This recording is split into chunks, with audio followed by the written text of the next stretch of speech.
Hey there, listeners. Welcome to another wonderful episode of the Leadership is Changing podcast. I've interviewed a great guy, and his name is Carlo Taormina. Now, there is a bit of a suicidal warning here for our listeners today in this episode, because we're going to be talking a little about it. You see, Carlo has achieved the near impossible, and he talks about his overcoming of clinical depression and suicidal ideation. Now, Carlo has always been one to help people with his background around personal training, life coaching, and as a keynote speaker. And he really starts to talk about his mental illness that he went through and share his story about overcoming self-doubt and destroying those limiting beliefs and unleashing the real you. And you know what? The other thing we talked about as well was shift the story you are telling yourself. Another thing was be on your toes. In other words, be adaptable, be able to move when you need to. And if you can learn from the best and keep learning, that's always going to put you in a very strong position. All right, listeners, here we go and enjoy the interview. Welcome to Leadership is Changing. Each week, we and our guests provide information and insights through exploring leading change. This is taking your leadership to another level by finding the balance between executive excellence and personal well-being through stories that inspire real change. It's time to adapt in our fast-moving world when leadership is changing with your host, Denis Gianoutsos. Hey there, listeners. Welcome to another wonderful episode on the Leadership is Changing podcast. My name is Denis Gianoutsos. I'm your host, but I also have a great guest with me today, and his name is Carlo Taormina. Carlo, a massive welcome to you. Oh man, I'm so happy to be here. Thanks, Dennis. It's great to be here. Yeah, excellent. Now, I always ask, whereabouts in the world are you today? I am in America. I'm in the United States. I'm actually about a 2-hour drive from Washington, D.C. I was born and raised here in Virginia. Yeah, excellent. Do you follow any sporting teams? Absolutely. I like sports all around. Of course, I'm really passionate about football, classic football, because my heritage is from Italy. So I got to support the Italian football teams. So I am a Juventus fan. Okay, so you're talking about soccer. Correct. Right, because everyone gets confused. Football, is that American football, football, soccer, and in Europe they call it football. In other areas they call it soccer. We call it soccer here as well. So you follow Juventus? Yes, I do. Unfortunately, we're doing okay, but not where we should be. Oh, man. Yeah, I used to work for a guy in Greece when I was living there for 5 years, and he owned Olympiakos, football, volleyball, Oh, and wow. basketball team. Yeah. Oh, that's cool. Yeah. Has Olympiakos played Juventus lately? The last time we played them, it was in the Champions League. I want to say it was probably a handful of years ago. Oh, yeah. Who won? I think we did, Oh, but my memory doesn't serve me. that's all I, good I, then. I hope we won. That's all good. Hey, tell us a little bit more about your background, what you do. Yeah, absolutely. So I am a men's coach and keynote speaker. So I actually started my journey, quite ironically, through pain, honestly. Hmm. I wouldn't have become the man I am today if I didn't go through this battle of depression, of having suicidal ideation back in 2021. I just went through the whole ringer. I questioned my purpose. I felt like a failure, but I didn't feel like the entrepreneur, the leader, the caring person like I am today. And I'm just really grateful I went through that experience so that I can be that man and I can be speaking with you today. So now I help coach men and I do keynotes and I do podcasts and it's only getting better. Yeah, very cool. And when you say you coach men, what do you coach them on? Yeah, so I help coach men overcome that self-doubt, those limiting beliefs and hopelessness, because that's how exactly I felt when I was battling my own depression back in 2021.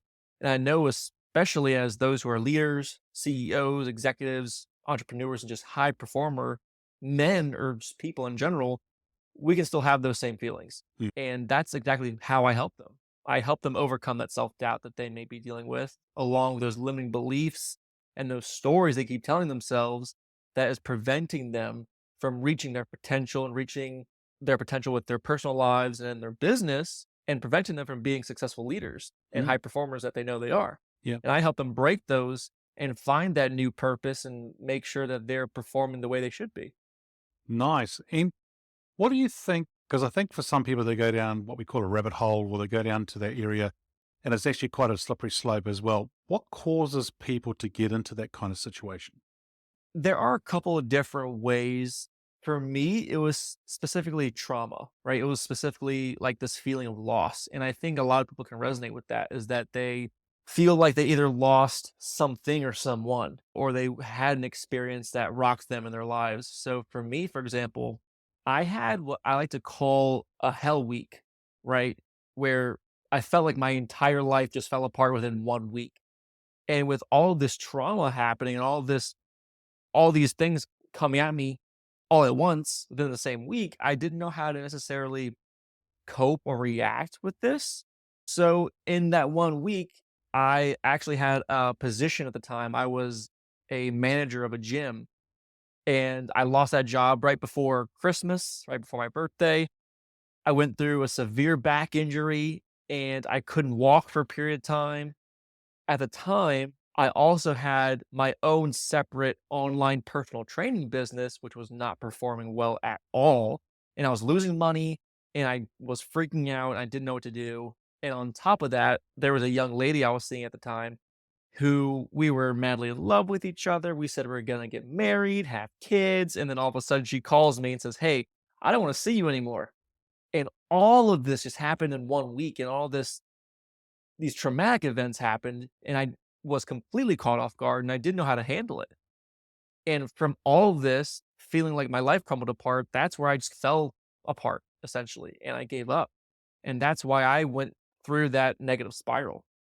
It's amazing how it all happens and how it can just, they tend to be different kind of events, but they all can pile up on top of each other and it becomes overwhelming for you, as you said, and it could all be within a week. Yeah. Amazing. So then what did you do? Because the reason I'm asking these questions, Carlo, and I hope you're okay with me asking these questions with you, is because I'm sure there's somebody listening right now who could be feeling this at times. And by the way, listeners, if you are feeling something like this, please go and get professional help. Leaders, if you have people in your team who are going this kind of thing as well, please get them to a professional, because leaders, you need to understand that you are not the professional and you need to understand when to hand over. So make sure you're okay.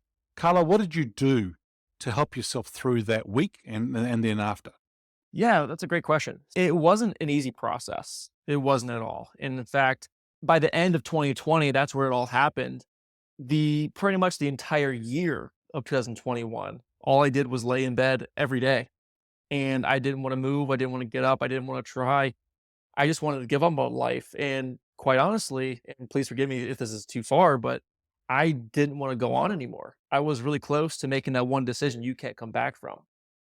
And it wasn't until one day late in 2021 where I just had this frozen in time moment, so to speak, where I felt like I was the only person in the universe and time just said still. It sat still and I was just alone with my thoughts. And what happened was, and this is what I credit to putting me on the right path to finding my breakthrough, was I told myself I didn't have anything to lose anymore. I felt like at that point when I was at my lowest point and at rock bottom, that at this point I honestly didn't have anything more to lose. So why not give it one more shot? Why not take that leap of faith and try one more time? Because worst case scenario, I end up back here where I'm currently at. And that's that. So I just told myself, let me try one more time. So I did a couple of things. I shifted my focus from the life I was living, and instead I just focused on the life I wanted to live. And I kept saying to myself over and over again, I just don't want to go anywhere. Like, I don't want to die. I don't want to go anywhere. I just repeated that phrase over and over to myself. And then the next thing I did was I imagined, and I don't know where this came from, honestly. I imagined like I struck a match off a matchbook and there was this tiny little flame. And this tiny little flame, as small as it was, I felt like it represented the real me, like the real Carlo, who was the funny guy, the ambitious guy, the dreamer, the one who would help people. And although it was so small, I represent it. I felt like it related to me. And even though it was small, it was still the real me down there. And it just sat in my gut.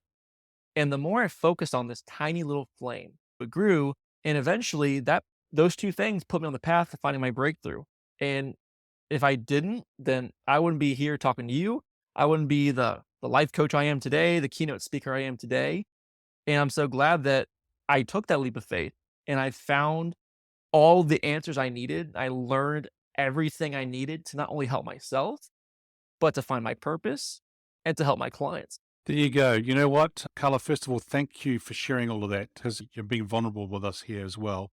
It's really quite interesting to see what people go through at times. And that match that you lit with the little flames, quite interesting. There's an analogy I talk about sometimes. It's like the candle. And you've got people who sometimes are stuck in the wax, where they actually are, if you think about the flame, that's where your brightest is, that's where you shine the most, that's where you can actually have more energy, the whole lot. And I say to people about getting in the flame piece rather than being in the Mhm. wax. So interesting you mentioned that as well. Yeah, that kind of thing. I don't know if I'm going to say his name right. Ed Milet. He's an Yeah, yeah, author. yeah. Yeah, he's got a book out called The Power of One, I think it's called. And it talks about the one more thing that you try, the one more time, the one more this, do this one more thing.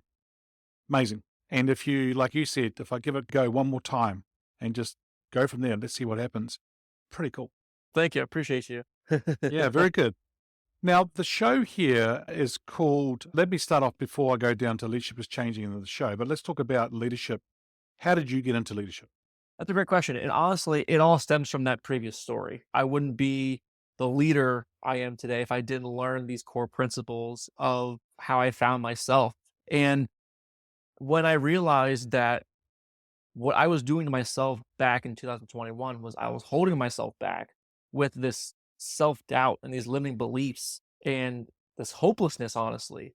And I realized that once I shifted all of that, once I rewrote my story, I know that not only was this holding me back, but this is holding so many other people back, especially in business and entrepreneurship, because that's where I shine. That's where I have my background in. I've always been involved in entrepreneurship because my dad, let me tell you, he's the definition of the American dream. He came over and immigrated to this country with nothing in his pocket and then made himself up into the successful businessman and leader he is today. Mm, So I've always had that in the back of my head.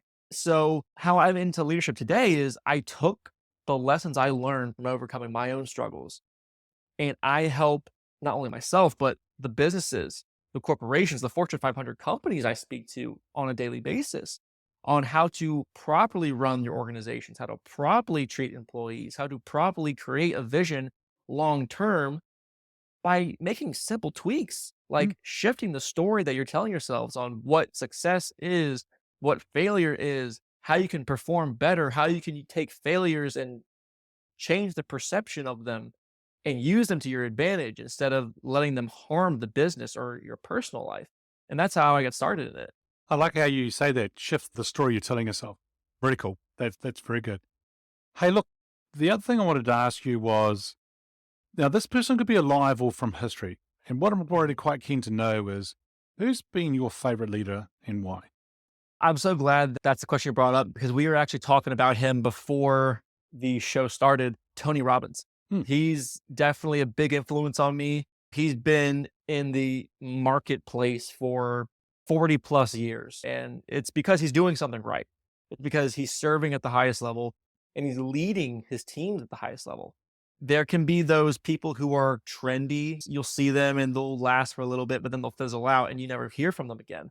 But then there are those people who dig their feet in the sand where they don't go anywhere despite the crashing waves that come upon them. mm. And Tony Robbins is just one of those people where I've always looked up to ever since I was a younger man. And even to today, he's just someone who is not only inspiring, but he's an example for all of us. Excellent. Have you done his programs? I actually have. And it's quite ironic because his program, I wasn't supposed to go to it. In fact, it was by chance, it was by divine timing. I happened to be in the right place at the right time. And that's actually where I found my breakthrough. Amazing. Awesome. And so have you spent time with him one on one? I haven't yet. That's coming soon, but I haven't yet spent time with him one on one. All right. So here's my next question for you then. If you two were sitting on a park bench in where you're based and having a coffee together, what would be one question you would love to ask him? I would love to ask him if you were to take a time machine back to when you were 27, what would you tell that kid? Very good. Yep. I wonder what you're gonna have a chance to ask me that question one day, huh? Absolutely. Yeah. I'm coming prepared. It's going to be in my back pocket. Yeah, very good. Yeah, that's a great question because I think for some of us who are getting a little bit older than that, or even those who are maybe 27, but they wanted to ask themselves at the 21 year of age or say something to themselves at 21 based on what they know today. I wonder what question they would ask themselves. So very good. Yeah, excellent. So the show is called Leadership is Changing. And when I mentioned that title or that statement, what does it mean for Carlo? It's a great one. And for me, I'm always one to keep on my toes. I don't want to be the person who is set in their ways because I know, and I'm sure you've heard this before too, whether it be in business or personal life. Let's say something at a time works really well, but then later on it fizzles out, right? And it doesn't work anymore. I think that there needs to be adaptability. And for me, I'm always wanting to learn. I want to learn new things. I want to grow. I want to evolve. And I think that's the direction that we're heading in. And all I want to do is just learn from the best, get in the same room with the best, and just keep evolving, keep learning, keep growing my skill sets. So not only can I help myself, my own endeavors, but help those that are surrounding me and I surround them, and how I can help them in their corporations, in their personal life, and how I can just, again, serve, because that's what I'm put here to do. Excellent. That's why I started the podcast, because I want listeners to keep learning, and they must keep learning. We all have to keep learning. If we stop learning, then we're going to go backwards because everything else in the life is going faster and past us as well. And I love that you said that.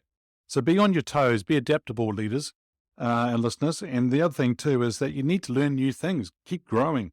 So if you can learn from the best and keep growing that way, then you're going to be on the right track. It's going to be very helpful. You know what, Carlo? I find that life is getting faster for some reason. It seems to be getting fast every year, whether it be technology, maybe technology drives some of it, social business, social media, the whole lot. Everything just seems to get a lot faster. A leader in today's world, what do they need to do to be successful in a fast-paced, ever-changing world? I think they need to pay more attention and be more self-aware of what's going on around them. And I think this is piggybacking off of the answer before of adaptability, but it's being aware of what's happening right now. Just like in technology as a whole, right? AI is coming out. It's mainstream now. It's no longer a thing where we talk about it. Oh, it's happening in 5, 10 years in the future. Like, it's here now. And as fast as the world is moving, it's not stopping anytime soon. And I'm not just speaking about technology, AI, I'm speaking about everything and leadership included. So it's what can we do to move the needle forward, right? How can we be self aware and learn from what's been working, and how can we improve upon it? And I think that's probably the biggest thing we can do is be self aware and find out how we can perfect it even more. Yep, very good. I like it as well about moving the needle forward. That's a really good thing. This AI thing, is it really real or is it just another marketing ploy? Because just a few years ago, people were talking about the cloud. We've got to get things into the cloud. Is it a marketing thing or is it really real and it's going to hang around for a while? I think it's a thing that's hanging out for a while. And even if we were to give the benefit of the doubt of that theory, oh, it's probably a marketing thing. Let's say it is. I still think with AI, it's still something that's continuing to grow, continuing to expand. And we're seeing the major companies right now coming out with their quote unquote AI, Microsoft, Apple, Google. So even if it is a marketing thing right now, I think okay, it'll probably evolve later into the real deal. So either way you look at it, I think there's just no stopping it. So it's my point of view is, okay, if there's no stopping it, great. How can I use it to my advantage? And it's that piece that you just said, how I can use it to my advantage, but not for me to take advantage of others as well. And I think there's going to be some people who will try that, but Oh you and yeah, I won't because we'll use it as an enabler to help. And that's what you mean by taking advantage of it to move people forward. absolutely. Yeah, cool. Hey, look, you and I have been talking about this and about leadership and about your story and what you went through, but also how you've bounced forward from that and moved forward.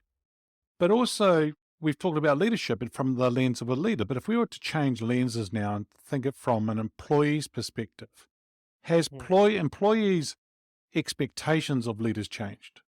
I think so. And honestly, because I've been on both ends of the spectrum. And the way I see it going in the future, and I see it happening now, but I think it's going to be expanded on a higher level and a higher scale in the future. At least I hope it is there's going to be a lot more inclusiveness. It's Right. not going to be so much, I'm the leader. Here's everything that you need to do. Follow orders X, Y, and Z. I think it's going to be more so of a collaborative experience because we're seeing companies that are, for example, Elon Musk and his companies, Gary Vaynerchuk and his companies, of how these are more of the younger guys who have these incredible organizations and empires practically. And yet, when you see their culture, it seems so inclusive, so collaborative. Although they are hardworking and they are results based, it is so refreshing to see that the employees want to go and work for these organizations because they know it's not just working for somebody for 40, 50, 60 years till they get their pension and that's it. These companies seem like they want to progress and improve in some type of way, but there's this relationship versus a hierarchy, if that makes sense. Right. Yeah. No, that's good. I like the way you said it because it is about relationship. It's about them collaborating better together rather than the hierarchical side of things, for sure. Yeah, it's quite cool how you say about 40 years, 50 years in one company until they go to retirement. They get the gold watch and a dead chook, and then they, Yep. yes, so they're away. Yeah, it's actually a good way of thinking about it as well. Yeah. And those organizations, culture, I'm sure that they're not perfect, but I'm sure that they're doing very well. But as you say, a lot of people are looking for that kind of thing of understanding what they're working on and moving together forward as a unit or as an organization. Now, if I was to get you to crystal ball out to start thinking about the future here, Carlo, where do you think leadership was going to be in 5 years from now? I think it's gonna be more like free, much more loose, flexible. And why I say that is again going back to my previous answer of being much more of a collaborative basis. It's also going to be heavily on at least I think and I feel and I really hope it's leading to this direction is how can we benefit not only our company, but those surrounding us. I don't know if it's too ambitious to say, let's help save the world, but that's at least what I hope it to be is that somehow, some way, a lot of these companies can rally together within their own bubble and say, this is the direction we want to head in. We want to help save the world in some way, shape, or form, whether it's by helping our clientele with a certain aspect and benefiting them and saving their world and helping them in their world, or if there are companies out there that are specifically out there to, I don't know what the proper word is, help the planet heal, right? From all these emissions going on from all these factories, from anything you can think of that's being toxic for the planet. I think a lot of these companies, a lot of leadership should be, and at least I hope it is, leaning towards how can we make the world a better place? If I can Yeah. put it in layman's terms. I hope I answered the question properly. Yeah, yeah. So I think another word you might want to think about is about the environment, right? So environmental side of things Yeah, as yeah, well. yeah, yeah, yeah. Not just out in nature and things like that, but also environmentally within inside the organization too. There's that side. And I think the other one that you were talking about, which was the benefit for the company and those surrounding it. So more than Mhm. likely probably communities around it. Because I think about an organization I worked with just a few years ago, if they closed that organization, it wouldn't be just the 1,600 people within that kind of organization. It was also the other 4,000 people who had supplier roles back into that organization, contractors, shops, ma and pa owning different shops, cafes, barbers, things like that, that all these workers would have gone to. It impacted them as well. And that has an impact on the community, Mhm. but also if you do some really good stuff, it has impact on the community as well. I think a leader that I worked with many years ago said to me, I'm not an actual IT manager. What I am is somebody who not just leads teams, but I develop communities. And I'm like, oh, Mhm. that's It's pretty cool. powerful. And I said, what do you mean? He goes, I'm providing jobs for a mum or a dad or a brother, a sister, a husband, a wife, a partner, whoever it is. They're coming along and working. They're adding value to us and the company and so forth and doing a service, but we're providing them, and then they're going and paying for their mortgages. Their kids then they go and have kids, and they start to grow up, and they go to schools and things like that. And so he was looking at from that perspective rather than just, hey, I'm a manager, an IT manager, and this is what I do. Yeah, yeah. It has much more impact on it too. I love that so much. That's Mm, a great way of looking at it. yeah, yeah, that's good. Hey, very good, excellent. Carl, it's been really cool talking to you. If our listeners are wanting to get hold of you, where should they go? Yeah, so if you want to get in touch with me, if you want to dive deeper, if you want just to check out what I do, go ahead and go to my Instagram.